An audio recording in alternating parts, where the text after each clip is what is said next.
Hola, ¿qué tal? Muy buenas noches, buenas tardes, buenos días, bienvenidos a DIPU para todos. ¿Cómo están? ¿Todos bien? Bueno, bienvenidos a esta nueva sección y a este nuevo programa de hoy, 2 de noviembre del año 2022. Los saludamos muy cordialmente desde Bogotá, Colombia, buscando la mejor manera de explicar los temas de actualidad de derecho internacional público y privado. Y hoy vamos a tener en exclusiva uno de los conflictos más interesantes de nuestra área. ¿Ustedes quieren saber realmente cómo es que se lleva a cabo este tema tan controversial de las nacionalidades? Yo creo que sí, ¿cierto? ¿A quiénes les gustaría tener otra nacionalidad? ¿A ti? Sí, claro. Claro, y quisiera saber cómo se hace, ¿cierto? Sí. ¿A dónde te quisieras ir? Como ¿A Venezuela? ¿Por qué no? ¿Cierto? Reactivaron las relaciones hoy, ¿cierto? Londres, París. ¿Por qué no? Bueno, pues vamos a ver el día de hoy en esta primera sección uno de los temas de mayor coyuntura jurídica y social. Vamos a ver el conflicto de nacionalidades en esta sección que se llama contrafuego. Obviamente no nos vamos a enfrentar ni con machetes ni con pistolas, ¿cierto? Vamos a mirar las dos caras de la noticia. Y para eso, pues tenemos a nuestros invitados del día de hoy.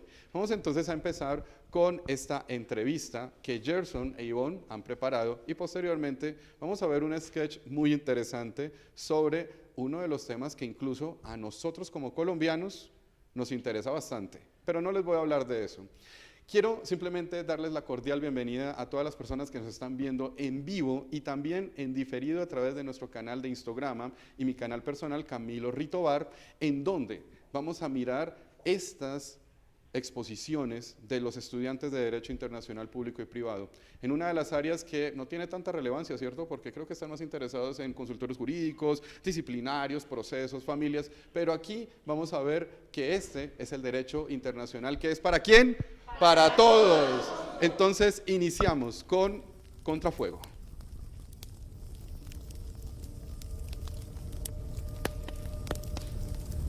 Buenas noches para todos, bienvenidos a este su programa Latin Internacionales. Esta noche tenemos un gran invitado especial que queremos que reciban con un gran aplauso, un abogado especialista, experto en Derecho Internacional que viene a compartirnos su gran experiencia de vida y, por supuesto, hablar sobre el tema que nos compete el día de hoy, conflictos internacionales y fraude internacional. Reciban por favor con un fuerte aplauso al doctor Gerson Urrego.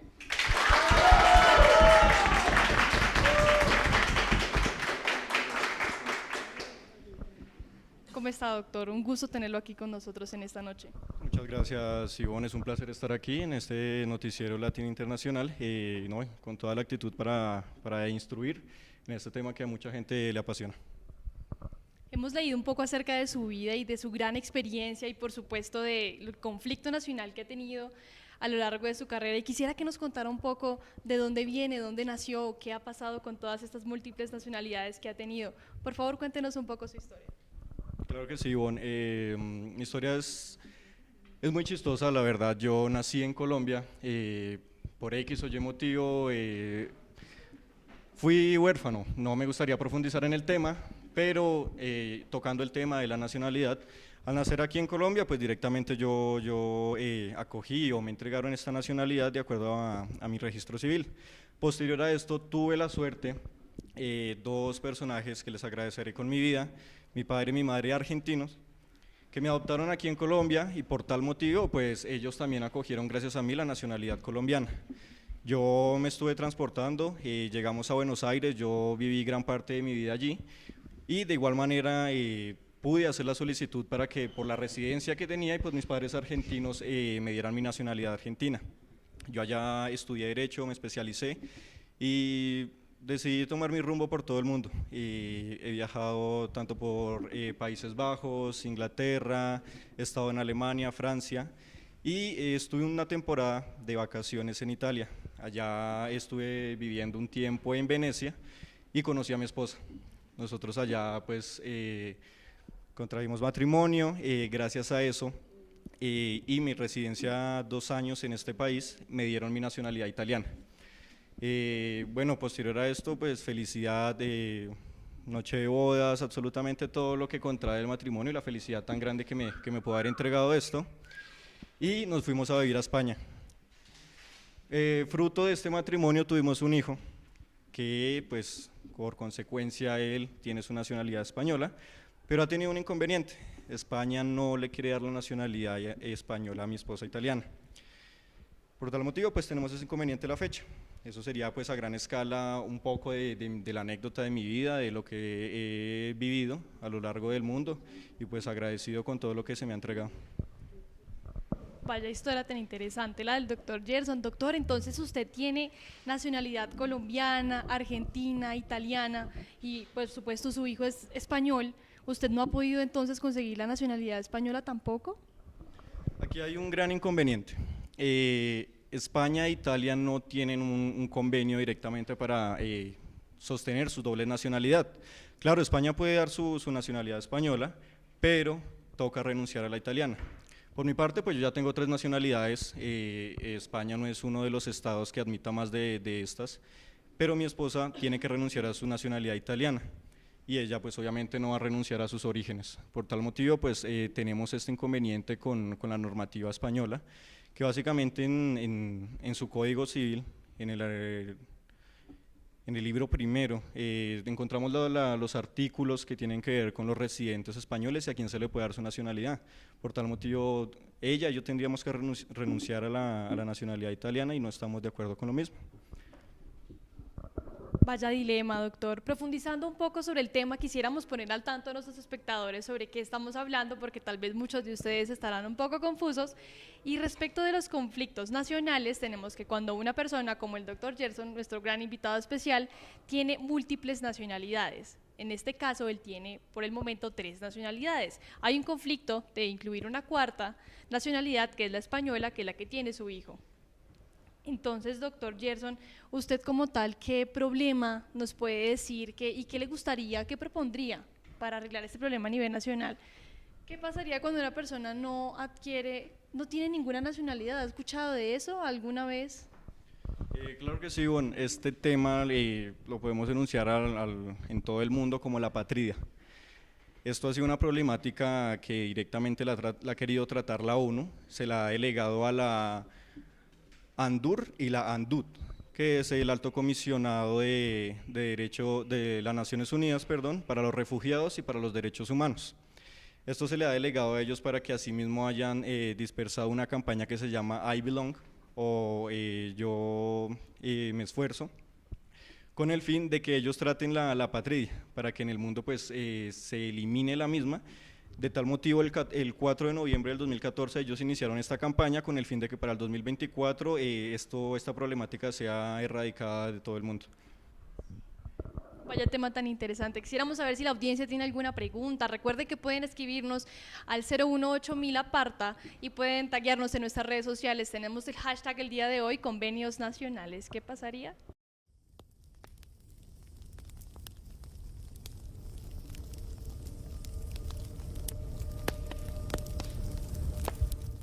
Doctor Gerson, volviendo con usted, ¿ha escuchado hablar sobre el tema de fraudes internacionales? Quisiéramos saber qué tiene para compartirnos en esta noche. Pues el fraude internacional es una consecuencia, a su vez, de este tema tan controversial que es la nacionalidad. Un claro ejemplo de esto es que cuando uno viaja por todo el país, pues se va a encontrar diferentes culturas, lenguas, también va a encontrar personas y por consecuencia lo que me pasó a mí, conocer a una italiana que resultó siendo mi esposa. De gran manera, pues todo resultó bien, pero para los fraudes internacionales podemos encontrarnos con el tema del mismo ejemplo. Yo como colombiano de nacimiento y ella como italiana, se pudo haber presentado tal vez la controversia de convencerme a mí o yo convencerla a ella de que me entregara dicha nacionalidad con el fin de atraparla con esa tentativa y posterior a esto iniciar con un fraude internacional. Entiéndase por ese tal vez el trata de blancas, no sé, el tráfico de órganos, cualquier delito penal internacional o también alguna vulneración a los derechos humanos.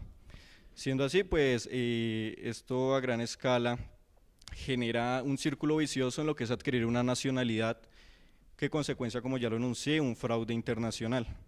Por tal motivo, pues la ONU, con las entidades que ya enuncié, el Convenio de las Nacionalidades de 1954 y el Convenio contra la Patria de 1961, han querido erradicar esta circunstancia. Todo a su vez que pues estos fraudes internacionales también tienen una regulación directa con el fin de desnacionalizar a las personas para evitar esta problemática, como a su vez lo ha hecho España e Italia, porque España pues da su nacionalidad, pero tiene que renunciar a la principal con el fin de evitar toda esta circunstancia. Gracias, doctor, por compartirnos su experiencia y por supuesto por inundarnos a todos de su conocimiento. Creo que es un tema muy importante para todos. Estamos recibiendo varios comentarios de diferentes de nuestros seguidores. Algunos nos aporta alguna de la normatividad que pues es importante mencionar en el programa, en el sentido en el que nos culturicemos un poco más y seamos más acertados. Recordemos que el tema del que estamos hablando hoy, de conflictos nacionales, nos trae, podemos evidenciarlo en la Declaración Universal de los Derechos Humanos, artículo 15, en la Declaración Americana de Derechos y Deberes del Hombre, artículo 19, y la Convención Americana sobre Derechos Humanos, Pacto de San José, en su artículo 20.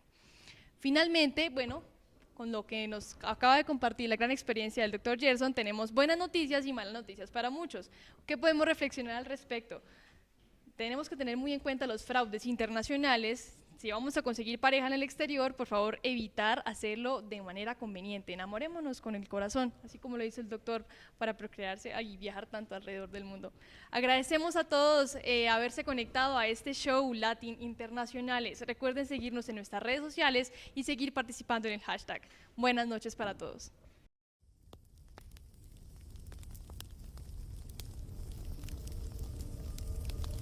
Buenas noches para todos. Hoy desde la casa del profe Camilo, donde el derecho internacional es para todo el mundo, queremos darles las gracias por acompañarnos en Fox News UCC, el doblete. Hola Mariana, buenas noches. Muy buenas noches a todos, ¿cómo están? Bueno, continuando con el caso de conflictos internacionales, ¿qué tal si nos remitimos al conflicto del momento, al de la moda, el que está en tendencia para todo el mundo? El conflicto de la nacionalidad sefardí es aquella donde se quiere reclamar la descendencia de los judíos. Mariana, ¿tú qué opinas acerca de esto? Bueno, primero debemos partir que todo comenzó con la llegada de la reina Isabel primera de Castilla y el rey Fernando II de Aragón en 1492, que llegaron a interponer los sefardíes, que estos eran los judíos que habitaban en la península ibérica, a obligarlos sí o sí a que tenían que pasar al cristianismo, o si no, pues a partir del 31 de marzo del año 1492, pues tenían que salir del territorio. O sea, casi como que, algo así como los venezolanos, o como nuestras mamás, ¿no? Que llegan a nuestra casa y dicen, aquí se hace lo que yo diga, o si no, pues se me pueden cogerme las maletas y se me largan. Claro, Mariana, pero entremos en un contexto histórico. Partamos de que estos judíos, o sea, Sefarad se le denominará a la península ibérica, que comprende una parte de España y de Portugal. Este nombre se lo reconocen los judíos, puesto que ellos tuvieron que salir del imperio de Adriano, Tito, bueno, y otros, de muchas guerras que hubo en ese momento. Debido a ello, ellos tuvieron que convertirse en vasallos, es decir, en empleados, súbditos del rey del momento. Bueno, en ese momento muchos rabios judíos lo que hicieron fue tomar la alternativa de hacerlo público, pasarse al cristianismo, pero pues otros lo hacían, bueno, pasaron al cristianismo, pero en privado seguían cumpliendo pues como tal sus costumbres y sus culturas. Pero muchos otros lo que ellos decidieron fue pues migrar. Dijeron, no, pues nosotros no vamos a cumplir lo que ellos dicen, y pues nos vamos digamos, al país más cercano, fue como tal Portugal. Pero dicha fortuna que en Portugal en 1497 y 1498 pues también como que los desterraron, así que pues muchos de ellos cogieron y decidieron empacar maletas y pues aventurarse aquí a América. Claro, entonces debido a esto tuvieron que esperar demasiados años, hasta casi 1802, 1832, 1869, que acabara la Inquisición de pues, el Imperio Español, y que el rey Carlos IV aprobara la nueva Constitución y con ella les devolviera la patria a esos judíos que habían exiliado y que gracias a ellos pues España había tenido un gran auge en un momento. Esto también les permitió que el presidente Mariano Rajoy, de manera unilateral en un acto internacional, les reconociera la patria a estos judíos que son ya españoles al adoptar sus costumbres, sus nacionalidades, su lengua y haberla hecho perteneciente a ellos. Y es lo que trajeron hacia las Américas cuando esos judíos fueron exiliados en su momento.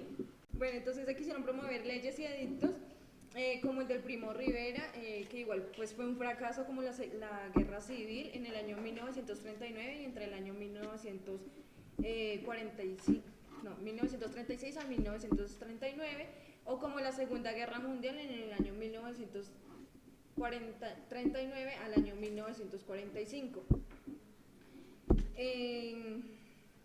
Con esto, digamos, en el año 1967 nace como tal, pues,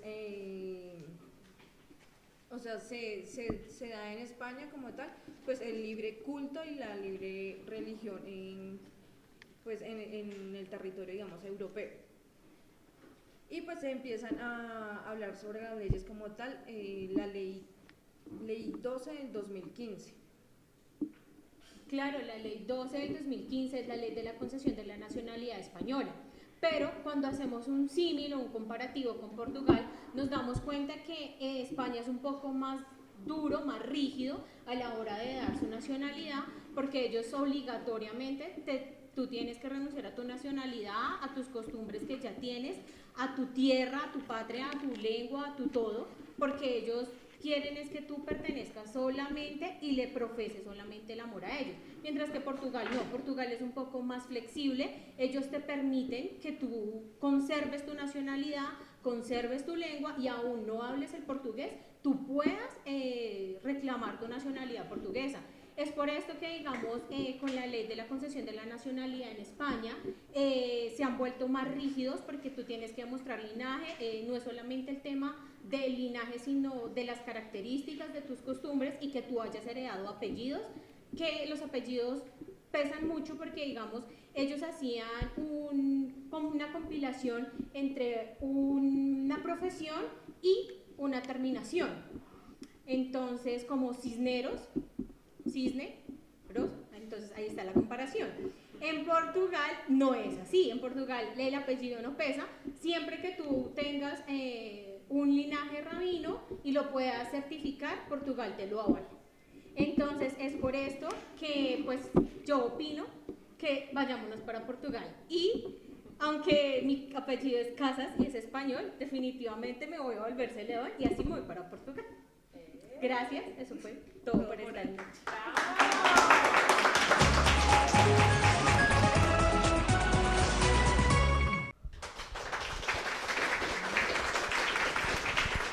Estamos de vuelta aquí en Dipo para Todos. Bueno, y ahora vamos con otra sección muy interesante que nos va a hablar de algo que yo creo que aquí todos, sin excepción, ¿verdad?, queremos saber, porque el tema de los impuestos está grave, ¿o no, muchachos? ¿Quiénes aquí pagan impuestos? Yo pago impuestos. ¿Aquí quién más paga impuestos? Mire, casi toda la audiencia paga. ¿Les gustaría saber cómo evadir impuestos? Bueno, pues aquí en Legal Variedades vamos entonces a ver con Geraldine, Tatiana, Andrea y Carlos todo lo que tiene que ver con paraísos fiscales. Así que bienvenidos a Legal Variedades.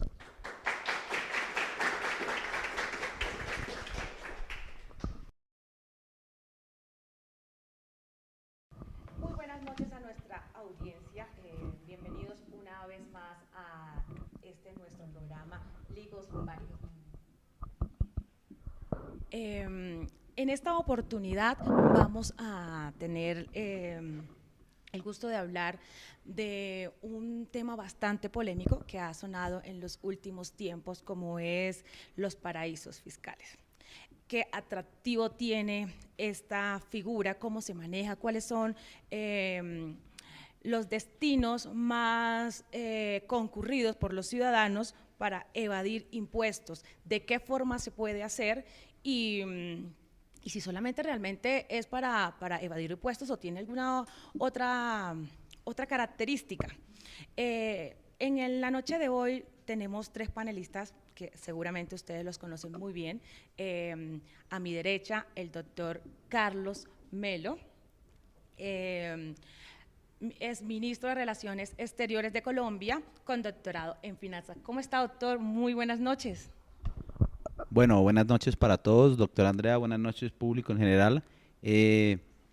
Pues sí, es un tema muy interesante este de los paraísos fiscales y como ya lo dijo usted, no es solo para evadir impuestos, también se utiliza comúnmente para un lavado de activos o un blanqueo de dinero.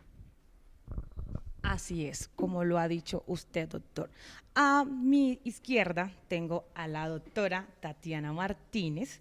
La doctora es decana de la Facultad de Posgrado de Derecho Internacional de la Universidad de Cambridge. Adicional a eso, la doctora es periodista. Doctora, ¿cómo está? Muy buenas noches, gracias por aceptar la invitación. Buenas noches para todos, muchas gracias por la invitación. Es un honor estar aquí y hablar con ustedes de este tema tan importante que son los paraísos fiscales, cómo funcionan y en general cómo han afectado a la economía y pues al derecho internacional, obviamente. Doctora, muchísimas gracias. Y por último, y no menos importante, la doctora Geraldine Aranzales, docente de la Universidad de Oxford, es directora de la DIAN. Doctora, buenas noches. Buenas noches, doctora Andrea, ¿cómo se encuentra? Buenas noches para todos los que nos ven. Es un gusto y un placer para mí poder estar aquí con ustedes y pues como ya lo dicen, un tema tan importante como los paraísos fiscales. Muchas gracias, le agradecemos a todos que hayan aceptado nuestra invitación. Como lo mencionamos, el tema a tratar es los paraísos fiscales. ¿De qué se trata los paraísos fiscales y cuáles son sus características? Antes de comenzar a que nos colaboren los profesionales en el tema, vamos a aclarar de qué se trata los paraísos fiscales. Los paraísos fiscales, mis queridos televidentes, no es otra cosa diferente a aquellas jurisdicciones donde manejan porcentajes de impuestos bastante bajos o casi inexistentes, donde hay la posibilidad de evadir impuestos por otras jurisdicciones donde tienen sus impuestos bastante altos. Dentro de eso se encuentran las características, como les comentaba, son bajos porcentajes de impuestos, adicional a eso, falta de transparencia, falta de intercambio de comunicación con las jurisdicciones de origen, con la de destino, y por último, falta de una actividad económica sustancial de destino.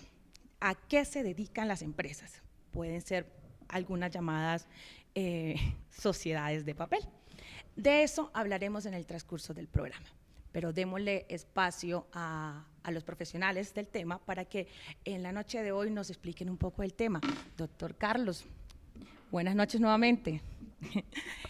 Muchas gracias por aceptar la invitación.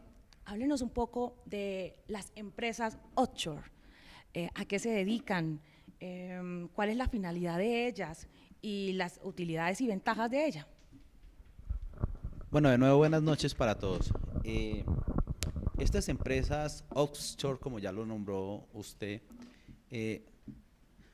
son empresas creadas directamente en países que su característica es paraísos fiscales, así se llaman.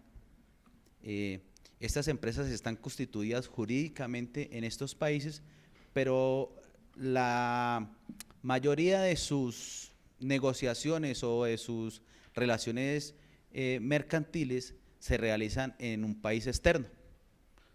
En estos países de paraísos fiscales, estas empresas tienen unas características especiales o estos países manejan unas características especiales para estas empresas, porque como ya usted lo dijo, se manejan las bajas tributaciones o los impuestos son nulos para la creación de estas empresas.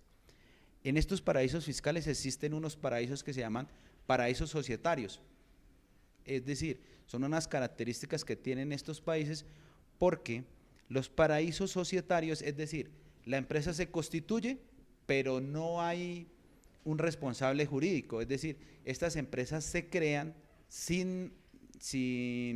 con el nombre de las empresas offshore, pero no tienen ningún representante legal como tal que responda ante cualquier eventualidad.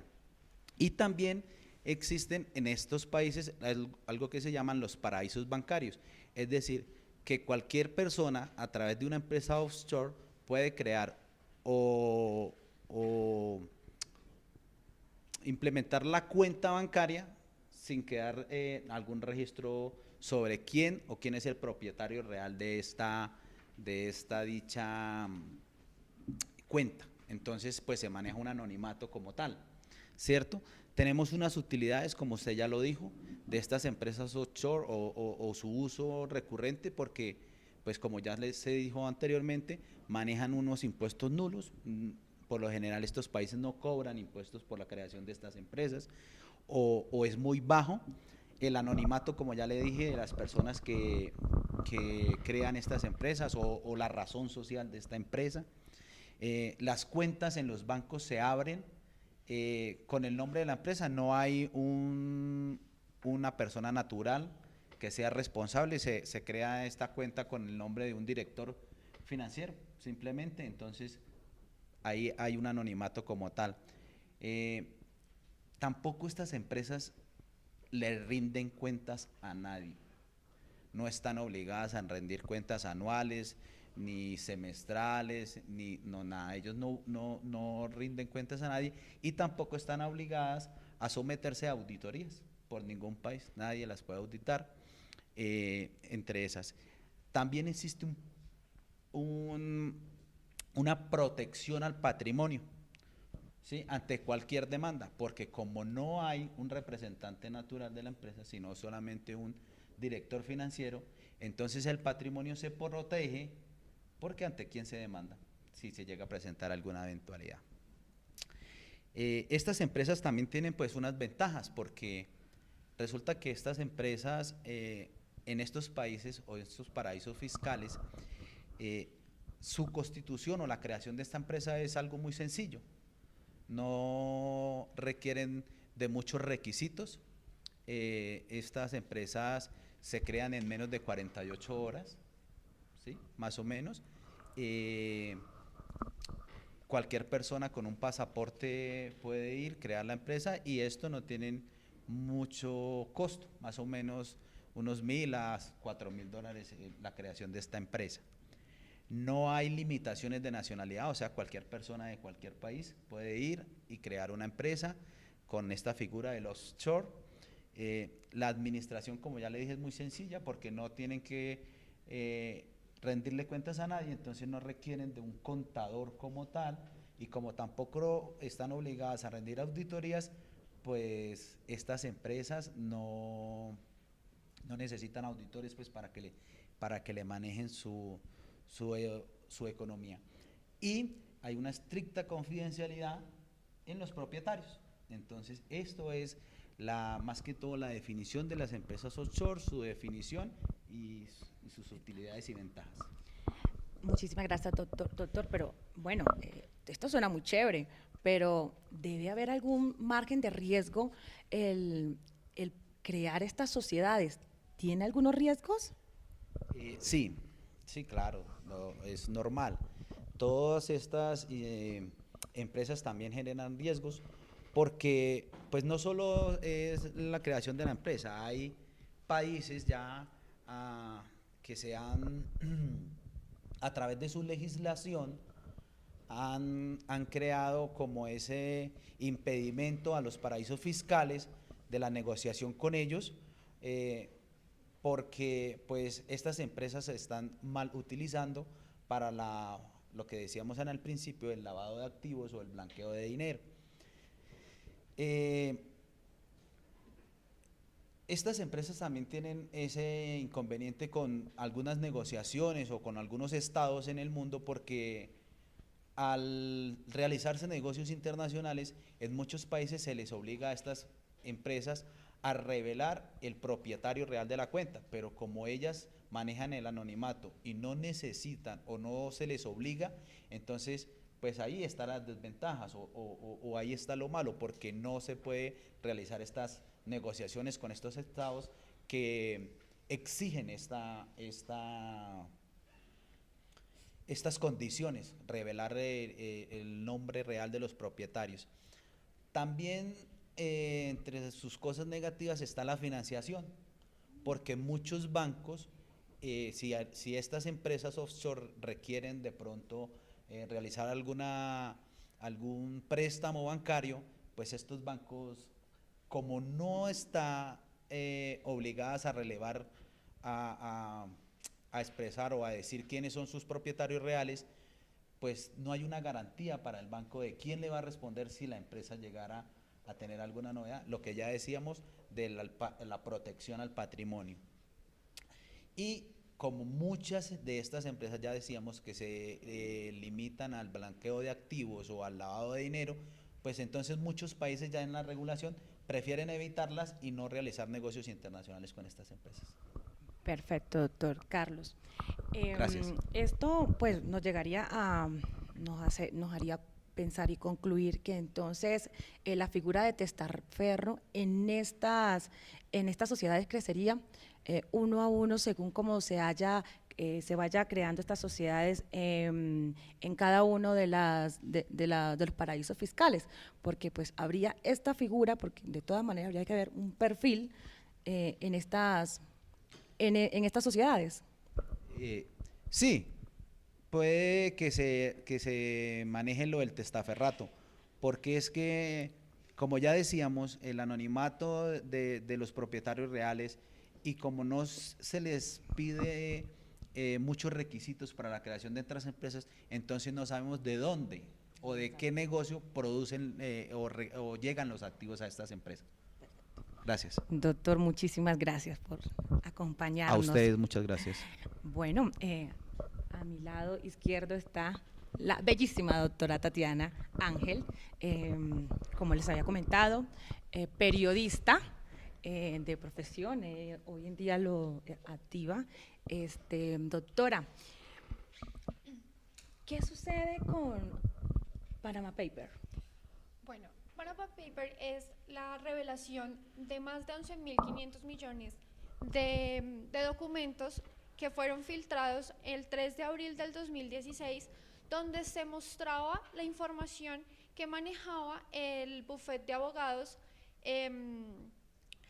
Mossack Fonseca, quienes manejaban alrededor de unos 2 millones, un poco más, de empresas offshore, y que pues digamos que revelaba también la vinculación de políticos, deportistas, famosos en este tipo de empresas, y las usaban, pues como lo dijo mi compañero, para el lavado de dinero y pues el blanqueamiento del mismo.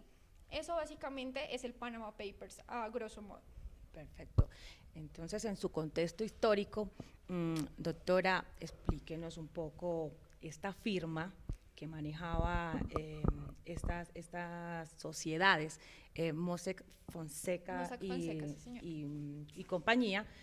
¿A qué se dedicaba exactamente? Bueno, ellos fueron fundados en 1977, llevan más de 33 años en el mercado, y pues como manejaban alrededor de 287.488 empresas offshore a nivel mundial. Entre ellas, digamos que tenían sus principales sedes en las Bahamas, en Panamá y otros paraísos fiscales, donde pues manejaban a nivel mundial pues todo el manejo de estas empresas fantasma y pues el lavado y blanqueamiento de dinero. Digamos que con el Panama Papers y esa filtración de documentos, lo que hizo fue pues develar todo este manejo que se dio a esa información y todo lo que ellos hacían allí. Esa investigación la hizo el Consorcio Internacional de Periodismo y un periódico animal, que me perdonarán en este momento, se me va el nombre, no soy muy buena en alemán. Tranquila, doctora. Entonces, digamos que reunieron toda esa información y pues digamos que lo reunieron de forma anónima. La persona realmente quien compartió toda esta documentación y toda esta información no lo hizo por un fin de lucro, sino más bien para que se hiciera una justicia fiscal. Muy bien. Muy bien, doctora, muchísimas gracias, doctora Tatiana Ángel, por su gran aporte en la noche de hoy. Muchas gracias a ustedes por la invitación. Realmente esto es un honor compartir tanto conocimiento y pues poder aportar un poco más a la información del derecho internacional. Muchas gracias, doctora. Bueno, adicional a esto, bueno, antes de que le demos continuidad con la doctora Geraldine, les quiero mencionar que bueno, existen, la verdad, un gran listado de paraísos fiscales, de estas jurisdicciones. Entre esas está las Islas Caimán, Bermudas, Suiza, Países Bajos, entre otros. Doctora Geraldine, ¿cómo se encuentra? Muchísimas gracias por estar acompañándonos esta noche. Gracias a ustedes por la invitación. Doctora, cuéntenos de qué se trata el secreto helvético. Bueno, el secreto helvético, o también conocido como el secreto bancario suizo, se trata de la legislación que contempla, la legislación pasada que había en Suiza, la cual contemplaba la obligación contractual del gremio bancario para con sus clientes, en donde se basaban en principios de confidencialidad y de intimidad, para no revelar sus cuentas bajo ningún costo. O sea, para ellos revelar esa información tenía que ser por sentencia judicial o por orden de un juez. De lo contrario, no revelaban información de sus clientes, nombres, coordenadas de referencia o sobre los productos bancarios. Esto sucede más o menos desde los años 30, desde 1934 exactamente. Perfecto. Doctora, ¿de dónde proviene esta legislación y desde cuándo cambió esta legislación respecto a los secretos bancarios? Bueno, desde antes de 1934 lo hacían por costumbre y por tradición. En 1934 lo elevaron a ley y desde ahí pues podían hasta ir a la cárcel los que revelaran estos secretos. Además de esto tenemos que lo que catapultó esta economía bancaria en Suiza fue el receso, la Gran Depresión, el receso económico que hubo en Estados Unidos. Estados Unidos empezó en 1929 a cobrarle a todos sus países los que le debían. Con esto le cobró, por ejemplo, a Alemania. Alemania lo que hizo fue, como ya estaba la ley en Suiza, entonces Alemania mandó toda su plata para allá y con esto pues protegió como su capital. Lo mismo, algo similar ocurrió en Francia también Estados Unidos les cobró, entonces Francia le cobró a sus habitantes un 75% de renta, entonces también ellos lo que hicieron fue enviar su dinero para Suiza, entonces con esto se catapultó y ya Suiza se consolidó como un verdadero paraíso fiscal, porque esa información era restringida.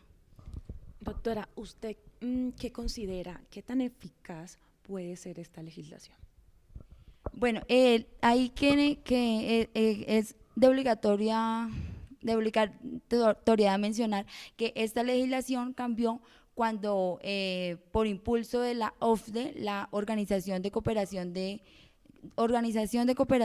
y para el Desarrollo Económico, impulsó a Suiza para que hiciera parte de un programa en el cual todos cientos de países, de los países que están en este tratado, para que hicieran parte del programa del programa en donde los países miembros deben enviar información financiera y fiscal de todos sus bancos. O sea, todos los bancos tienen que enviar la información para hacer como un solo consolidado y luego se cotejan unos con otros. Entonces, eso bajó un poco que Suiza fuera un paraíso fiscal, pero esta medida igual no fue tan eficiente porque lo que pasó fue que los bancos, pues como tienen más de 80 años de experiencia siendo un paraíso fiscal y protegiendo a sus clientes, si declararan algo pero no todo. Entonces, por ejemplo, en el 2006 se tienen datos de que declararon de 12.000 a 17.000 millones de francos suizos, cuando los bancos manejan más de 3 billones de francos suizos. Entonces, realmente lo que declaran los bancos es algo ínfimo en comparación a lo que debe ser. Entonces, ellos lo que hacen es que no declaran todo por miedo a perder sus clientes. Y además ellos tienen algo a su favor, que es la gran experiencia que tienen como paraíso fiscal. Doctora Geraldine, muchísimas gracias por su aporte. Le agradecemos muchísimo que nos haya acompañado en la noche de hoy. Gracias. Y para terminar, a los televidentes se estarán preguntando por qué, por ejemplo, Colombia no le baja los impuestos, entonces para que podamos de pronto no exista que se nos vaya la posibilidad de que se nos vayan todas estas inversiones para otros lugares o paraísos fiscales. La respuesta es muy evidente porque estos paraísos fiscales tienen una particularidad, y su particularidad es que son territorios, jurisdicciones muy pequeñas y que gastan menos en educación, menos en transporte. Y Colombia, que tiene en su extenso territorios, que es bastante grande, nosotros tenemos bastante, se gasta muchísimo más en transportes, en las inversiones que se hacen para salud, seguridad, que no es los mismos porcentajes o los mismos gastos que realizan otras jurisdicciones. Agradecemos por la audiencia y nos veremos en otra oportunidad en Ligos Variety. Feliz noche.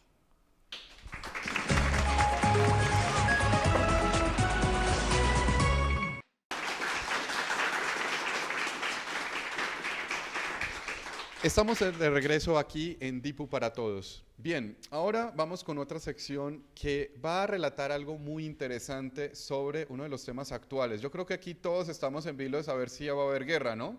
Sobre el tema de la OTAN, ¿o no? ¿Quieren guerra?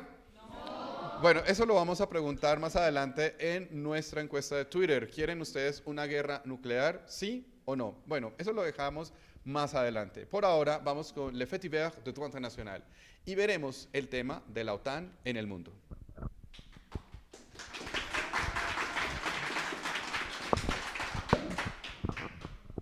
Buenos días, buenas tardes, buenas noches. Sean bienvenidos el día de hoy a la Bitácora Internacionalista, que va a ser un contexto general, no solamente los acontecimientos importantes que han ocurrido en el último milenio en el mundo, sino también entender por qué las organizaciones en este punto tan crítico tienen tanto poder. Mi nombre es Óscar Morales. Mi nombre es Laura Sotomayor. Y esto es Noticias en el Mundo de Hoy. Primero, para comenzar, vamos a hablar de una noticia que no solamente es importante y enfática en los puntos regionales de cada estado, sino que también lo es en los puntos que están en los extremos del planeta. El tema del cual estoy hablando en este caso es de la OTAN y del conflicto internacional que existe en este momento entre el Estado de Ucrania y entre el Estado de Rusia. ¿Por qué es importante entenderlo? Y para llegar allá vamos a iniciar primero a establecer qué es la OTAN y por qué es importante en el contexto de un siglo XXI. La OTAN básicamente se constituye en el año de 1949 y nace con la finalidad de tener una alianza entre estados europeos y estados de Norteamérica para tener una protección, o es el principio de un derecho de defensa conjunto o colectivo. Es decir, es muy similar a lo que en Colombia conocemos como si te metes conmigo, te metes con todos. En este caso va a ser ese contexto por el cual se va a manejar a través del derecho internacional, como los dos estados de Norteamérica, Estados Unidos y Canadá, van a brindar una protección en caso de que exista una guerra a los estados europeos y viceversa. Ahora, vamos a entender primero, antes de por qué la OTAN en este momento no ha intervenido militarmente a Ucrania ni tampoco ha brindado ayudas humanitarias, algunos contextos, algunos ejemplos en los cuales la OTAN ha indicado por qué es bueno intervenir, en qué casos no debe intervenir y ayudas que ha brindado a través del contexto. Iniciando, Macedonia del Norte, quien al principio era solamente un socio de la OTAN, actualmente es miembro pleno de la OTAN. Macedonia del Norte entre 2002 a 2003 tiene un conflicto de intereses y busca la asesoría por parte de la OTAN. El tema de la Unión Africana, esa se da entre 2005 a 2007. En 2005 se dan principalmente, se llevan personas para que se encarguen de la parte de la utilización de armas, y en el 2007 la Unión Africana se encarga de trabajar de la mano con la Unión de la OTAN para tener una paz en Somalia. Adicional a esto también tenemos la ayuda humanitaria que brinda la OTAN, como lo es en el terremoto de Pakistán, ese se da entre 2005 y 2006, donde lleva ayuda técnica y ayuda humanitaria. En un huracán, el Citran, si no estoy mal, este se da en Estados Unidos en 2005. La OTAN ofreció ayuda humanitaria para Estados Unidos a los damnificados. Adicional a esto, también se da el principal tema frente a las complicaciones que han tenido algunos países que, a pesar de que no son miembros plenos, han tenido y han recibido aporte de la OTAN. Prosigo con mi compañero. Teniendo en cuenta lo que mi compañera presentadora ha informado, vamos a enfatizar dos puntos fundamentales para ustedes, querida audiencia. Primero, es que dentro de la argumentación y dentro del tratado que se estableció en este caso, el Atlántico del Norte entre los países, se indicó en su artículo 5, como ya se definió con anterioridad, la protección de los estados cuando uno de ellos fuera atacado. Sin embargo, también se establecieron algunas coyunturas y procedimientos que se daban, algunos que se iban a denominar más adelante aliados militares o socios globales. Básicamente lo que establecía es socios que iban a estar vinculados directamente a esta organización, a los cuales le iban a brindar la protección y ayuda necesaria cuando se tratara de temas de terrorismo y cuando se tratara de temas de ciberseguridad. Por ende, ¿y por qué es importante establecer este tema? Porque, por ejemplo, lo que ha ocurrido en las Torres Gemelas, el atentado del 2001 en Estados Unidos, siendo Estados Unidos uno de los fundadores de esta organización, pidió la ayuda a los demás estados, en este caso Francia, Reino Unido, para que se hiciera un respectivo apoyo a la hora de investigar quiénes fueron los culpables y también lo que más a futuro se conoció como la intervención que se hizo en Afganistán para encontrar al culpable y llevar, en este caso, a juicio y a los temas procedentes para que se respondiera por este tipo de atentados a nivel internacional. Este es el primer caso y el primer ejemplo donde se establece en qué momentos los miembros tienen una protección. Sin embargo, existe un segundo momento cuando existen aliados comerciales, aliados estratégicos, aliados en este caso militares que tienen la facilidad de apoyar a la OTAN en esas misiones de ciberseguridad, de terrorismo a través del mundo. Un claro ejemplo es nuestro contexto colombiano, que Colombia ya fue definido como el único estado latinoamericano socio global que apoya a estas iniciativas de la OTAN. Ahora, cuando llevamos estas dos estrategias y estos dos puntos de vista a un contexto de Rusia y Ucrania, establecemos que Ucrania se establece como un aliado, más no como un miembro. Por ende, y dentro de los mismos estatutos, como ustedes saben, que una organización debe seguir y debe regir y que no puede cambiar sin seguir un debido procedimiento, en este caso, que los 30 miembros actuales de esta organización lo aprueben, pues se debe llegar en este caso a consolidar finalmente que se dé la ayuda y la unificación para que Ucrania pueda ingresar como miembro permanente de la organización. Es decir, que la razón por la cual la OTAN no puede intervenir en Ucrania es porque solamente es un aliado que le ayuda con las estrategias y con las cosas que debe solucionar, en este caso la OTAN, mas no es un miembro, y al no ser un miembro no puede acceder al principio del artículo 5 de su estatuto, que es que cuando lo ataquen él puede entrar a apoyar. La razón por la cual se dio esta confusión, básicamente entre la audiencia, es principalmente porque Estados Unidos y Ucrania son grandes aliados, y al ser Estados Unidos uno de los estados más fuertes dentro de la OTAN, se establecía como tal que estaba en la obligación de darle una protección a Ucrania, cosa que es totalmente falsa porque realmente la OTAN, si bien se ha decretado que la fuerza que tiene es de acuerdo a la fuerza militar que tiene cada uno de sus estados, no depende únicamente de Estados Unidos, ya que los demás estados europeos también tienen voto y participación a la hora de hacer estos temas. Teniendo en cuenta esto, vamos a pasar ahora con una controversia en general y con un poco de farándula a nivel internacional que involucra este tema principal de la OTAN, mi compañera Lady y mi compañero Nicolás.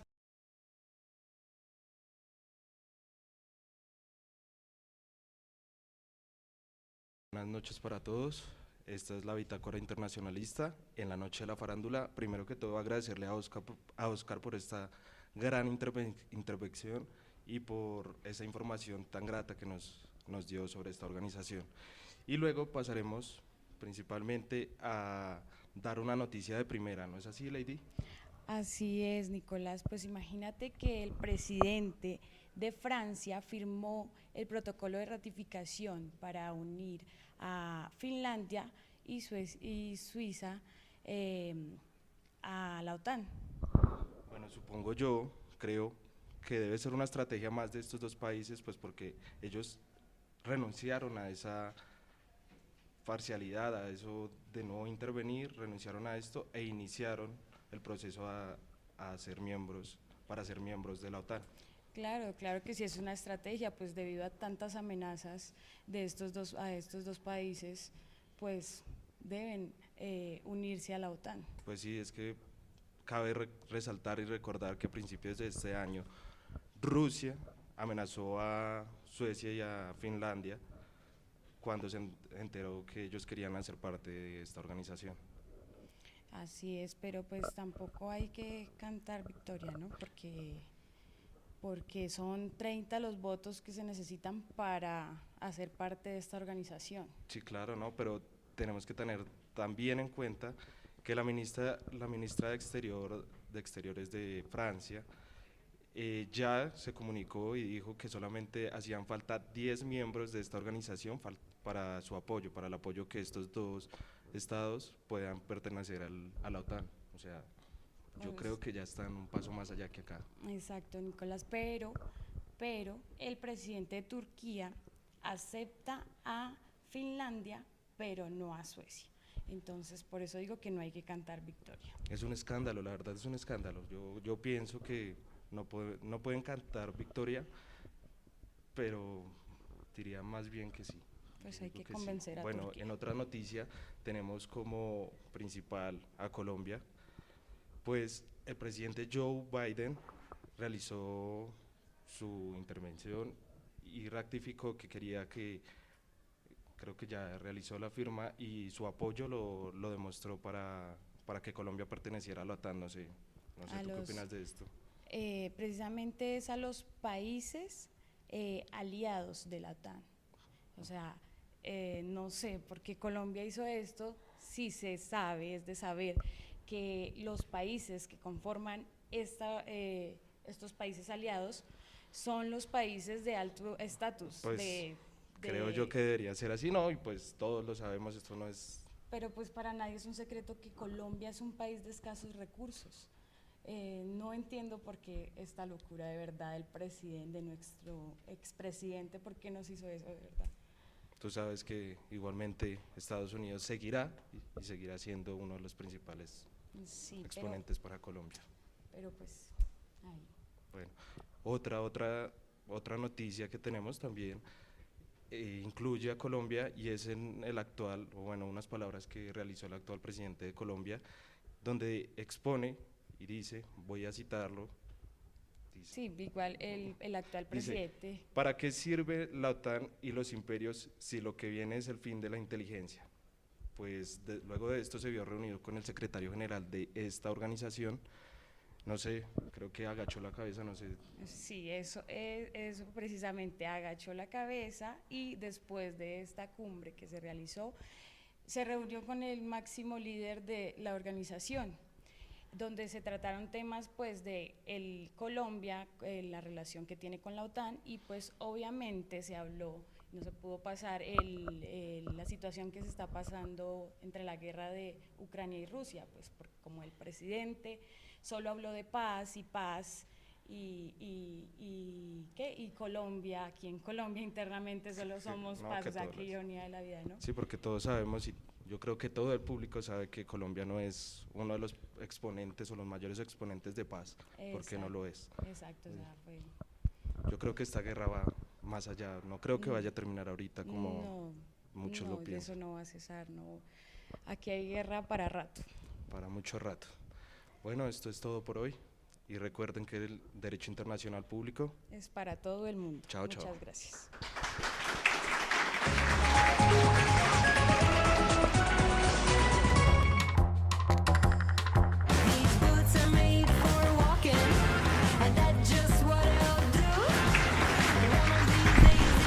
¿Sabe usted por qué en Colombia las personas son tan apolíticas? La verdad, yo creo que no. O sea, es completamente una locura. Buenas noches, bienvenidos a Internacionales al Desnudo con María José Martínez y mi compañero. John Taborda. Listo, en la noche de hoy tenemos una pregunta problema que es el cual abarca por qué la gente es tan apolítica, por qué está la pobreza en el mundo, por qué hay desempleo, no solo en Colombia, también en otros países. Seguido a esto, la pregunta problema es por qué la OCDE, o mejor dicho, qué papel, qué rol, qué función cumple la OCDE en el mundo. Bueno, pues la verdad, hoy yo te veo bastante colorida. Yo sí estoy un poco en luto, pero pues Colombia siempre, ¿no? ¿Quién se te murió? Ay, nadie. Dios mío, nadie. El día de hoy, pues realmente vamos a hablar sobre la OCDE, que fue por lo que nos invitaron, ¿sí? Realmente nosotros podríamos decir que es la organización para el cooperativismo y desarrollo económico. En el mundo. En el mundo. En todo el mundo. O sea, esto no solo es Colombia, pero en este momento nosotros vamos a hablar sobre una noticia muy importante que realmente sí abarca Colombia, ¿sí? Digamos que la última noticia, el top número 1. De hecho, pueden buscarla por Google, por Twitter, porque salió hoy mismo. Sí, fue uno de los últimos índices que envía la OCDE, es un informe realmente muy importante sobre la economía de nuestro país, sobre cómo nosotros nos estamos en este momento desenvolviendo frente a todo el mundo y cómo nos están mirando, ¿no? Porque pues finalmente nosotros somos la cara de un país. ¿Cuál es esa noticia, John? Pues es que inicialmente nosotros tenemos unos balances cuantitativos y cualitativos. Lo ¿sí? que hace la OCDE, brindar estadísticas. Exacto. Y una de Perfecto. esas estadísticas, pues lamentablemente fue negativa, ¿sí? Esa estadística nos habla de que en este Pero de momento Colombia, nosotros, o sea, Colombia. sí, nosotros, Colombia, acá nosotros, Colombia, estamos pintaditos y todo, podríamos estar entrando en uno de los grupos, uno de los 12 grupos de estados que están en este momento en el infierno tributario. Y eso, la verdad, es muy delicado, ¿sí? Primero nos pone en un estatus del país bajísimo, por eso estoy de luto, porque pues realmente eso es terrible. Pero pues digamos que hay otras cosas positivas, ¿no? Bueno, pero es que al fin y al cabo, pues con los superpresidentes que ha tenido Colombia no nos podemos esperar más, ¿no? No, sí, pero pues igual acá no se puede decir, ¿no? Como diría mi profesor de hace años, con Duque IV, Petro II, no vamos a poder, ¿cierto? No hemos podido, pero pues no sé, de pronto más adelante, pero pues hasta el momento creo que no. Y eso que supuestamente Colombia se unió a la OCDE para mejorar la calidad de vida de los colombianos y vamos desde para abajo.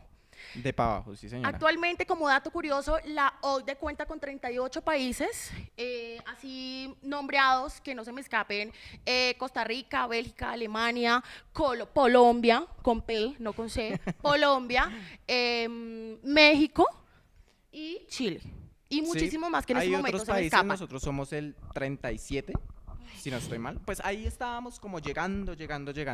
Nosotros iniciamos un proceso desde el 2013 para iniciar como oficiales dentro de la OCTA y hasta el 2020 nosotros podríamos decir que oficialmente estamos dentro.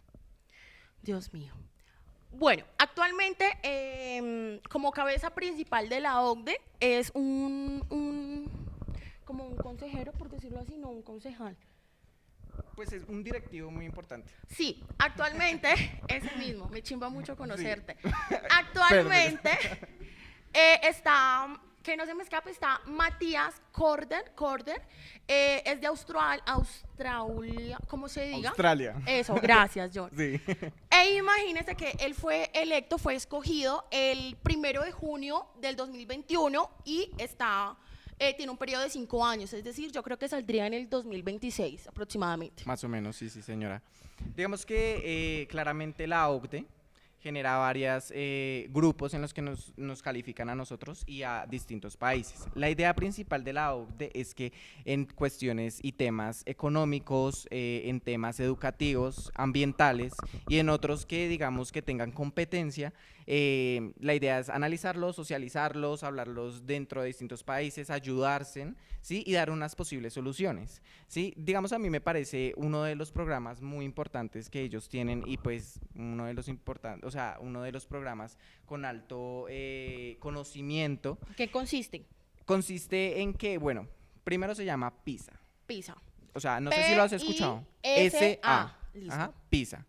Es uno de los programas que implementa la OCDE para el funcionamiento, digamos, que la educación en distintos países. Lo que busca realmente es que estos países sean calificados dependiendo del nivel de estudio de los estudiantes más o menos de 15 años en adelante, ¿sí? Está con la idea de hacer comparativos y motivar a las personas a que sigan estudiando. Nosotros digamos que traemos a colación una de las grandes pedagogas que ha tenido, pues, digamos que toda Europa y que pues parcialmente a nosotros también nos influye, que vendría siendo María Montessori, una pedagoga que realmente ha participado y ha dicho que la educación es la que hace el pueblo, o sea, la educación que se ejerce en el pueblo es la que va a salir y dar la cara por un país, ¿sí? La PISA busca que se reconozca este tipo de habilidades y que se hagan comparativos entre otros países para ver cómo nosotros estamos, ¿sí? Perfecto. Eso es muy importante para una economía futura de un país. Podría ser beneficios para la juventud. Sí, para la juventud y para todo el mundo. Ustedes se preguntarán, queridos televidentes, ¿qué beneficios o qué se gana un país con integrar la OCDE?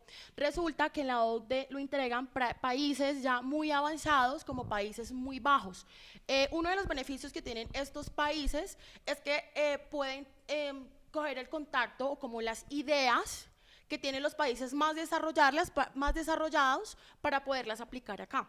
Es decir, un ejemplo, bueno, que pues no es tan ejemplo, sino es una realidad. En Colombia la tasa del desempleo es súper baja, resulta que Japón la tiene muy elevada. Ellos hacen estos contactos, ¿sí? Y pues ahí es donde se reúnen porque realmente el trabajo de la OCDE en el mundo es eso, trabajar con los demás gobernantes o gobiernos para estudiar, para analizar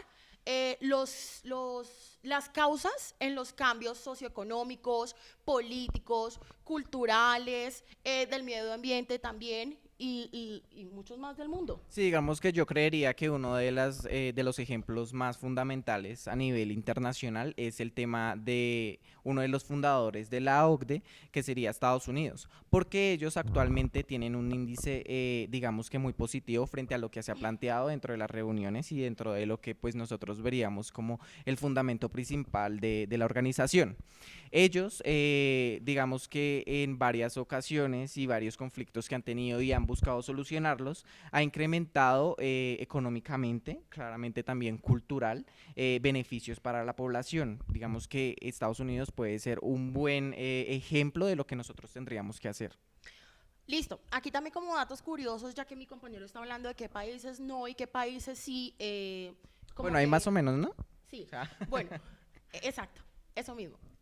Resulta que Chile actualmente ocupa el tercer lugar en la OCDE. ¿Por qué? Por su trato con la comunidad LGTBIQ+.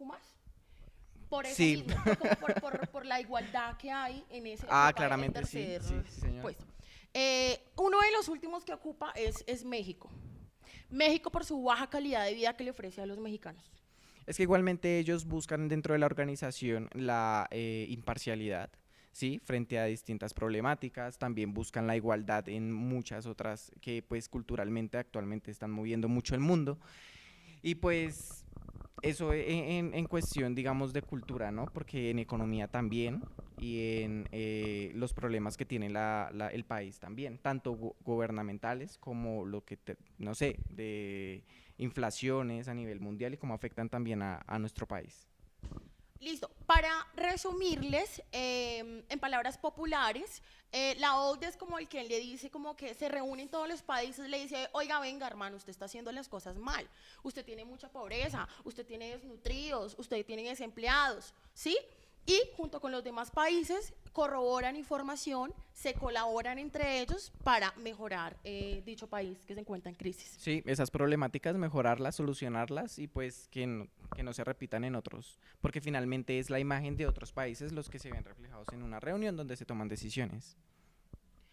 Listo, por eso mismo es que los colombianos están tan apolíticos, porque realmente en campaña el político llega, ofrece el tamal, la lechona, las tejas para la abuela, los ladrillos, el cemento para la casita, pero realmente no votan a conciencia, ¿sabes? No, no lo hacen, claramente. Porque saben que el que llega al poder va a ser como Petro II, Duque IV. Pero no se dan cuenta de que también hay organizaciones que se encargan de solucionar ese tipo de conflictos, de solucionar problemáticas y no, simplemente dicen, el que llega ahí va a solucionar todo el país, lo va a volver, vea, perfecto. Y pues la verdad es que si en este momento nosotros tenemos problemáticas es porque se han venido dando en un pasado, ¿no? Entonces, pues nosotros ahí digamos que también es como una reflexión para todas las personas que nos están escuchando de que, parce, estudien. No o sea, coman tanta lechona. No coman tanta, no le van a dar tanto cemento. Tejas, trabajen, Ajá. estudien, vagos. Bueno, esto fue todo por hoy, nos vemos en una próxima y... grata ocasión. No sé, igual recuerden que el derecho internacional es para todo el mundo. El mundo.